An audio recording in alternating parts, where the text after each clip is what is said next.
জামাতের রাজনৈতিক ভবিষ্যৎ জামাত সম্পর্কে আমি মনে করি জামাতে প্রথমত এটা তো আমার পজিশন, আমি তো বিনয়ের সঙ্গে তাদেরকে বারবারই বলি জামাতে ইসলামী নামে বাংলাদেশকে রাজনীতি করতে দেওয়া উচিত না, খুব পিরিয়ড।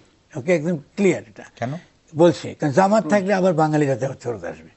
জামাতে ইসলামী তো 72 সালের আগে কি করেছিল, সে আপনার জনগোষ্ঠীর তার যে আশা আকাঙ্ক্ষার বিপরীতে সে দাঁড়িয়েছিল, এবং এইটা দাঁড় করিয়েই আপনি যদি মনে করেন যে ইন্ডিয়া কথাটা বলি, তাহলে ইন্ডিয়ার দিক থেকে কিন্তু জামাতে ইসলামী রাজনীতি করাটা কিন্তু ইন্ডিয়ান রাজনীতি এই নামে করা।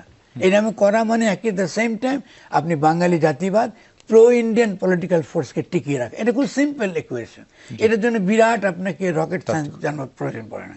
ফলে জামাতে ইসলামীকে টিকিয়ে রাখা মানে আবারও আপনি বাঙালি জাতিবাদকে রিএস্টাবলিশ করবার পলিটিক্সটা আপনার হাজির করে রাখা। ফলে জামাতে ইসলামী নিজেকেও বুঝতে হবে, যদি জেনুইনলি সে না চায় যে আবারও বাঙালি জাতীয়বাদী ফ্যাসিজম না আসুক, তাহলে প্রথমত তাকে এই নাম বদলাতে হবে, 1 নম্বর। 2 নম্বর, তারা যদি গণপ্রতিনিধিত্ব আইনের অধীনে এই নির্বাচন করার জন্য তাদের পুরো আদর্শ বদলে ফেলতে পারে, তারা গণতান্ত্রিক হয়ে যেতে পারে, তো আমাদের সে নাম রাখার দরকারটা কি? এটা তো একটা গণতান্ত্রিক দল, ইসলাম তার আদর্শ হতে পারে, হুইচ ইজ ফাইন, কিন্তু এটা তো একটা গণতান্ত্রিক দল। So why don't you change it, একটা অন্য একটা নাম বলো, গণতান্ত্রিক ইসলামী দল, কিছু একটা নাম দাও। কিন্তু জামাতে ইসলামী মনে করি একটা জনগোষ্ঠীর প্রতি এটা অপমান। Awami League you can keep on insulting a nation.